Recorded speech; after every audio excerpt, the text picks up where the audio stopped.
مطالبہ ہے، اے میرے مسلمان بھائیوں اور بہنوں، اے میرے مسلمان بھائیوں اور بہنوں، اے میرے بھارت کے مسلمانوں اور میری آواز پہنچنے والے جہاں تک پہنچ رہی ہے، کان کھول کر کے سن لو، کوئی پیر، کوئی پگاڑا، کوئی مولوی، کوئی ملا، کوئی مفتی، کوئی قاضی، کوئی چشتی، کوئی نقشبندی، کوئی حنفی، کوئی مالکی، کوئی شافعی، کوئی اپنے آپ کو صوفی، اپنے آپ کو قطب، کوئی ابدال، کوئی اوساط، کوئی غوث، کوئی نجیب، کوئی کچھ بھی کہنے والا، رب کعبہ کی قسم ہے تمہیں جنت میں داخل نہیں کر سکتا۔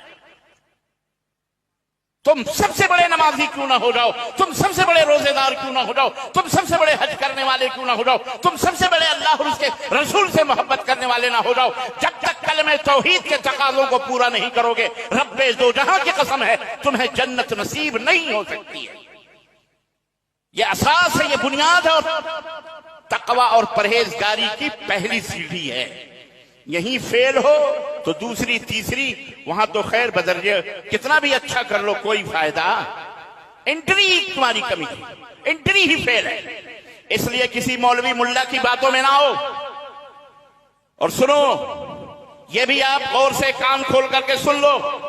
یہ ذمہ دار اسٹیج اہل حدیث کا اسٹیج ہے۔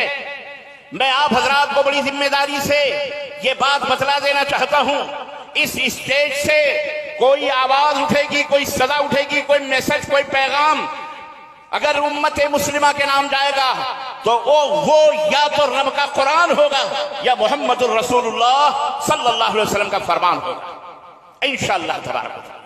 اور ہماری گردنیں اگر جھکیں گی تو یا تو رب کے قرآن پر جھکیں گی یا محمد الرسول اللہ صلی اللہ علیہ وسلم کے فرمان پر جھکیں گی انشاءاللہ تبارک و تعالی۔ اس لیے ہم قصے اور کہانیوں کو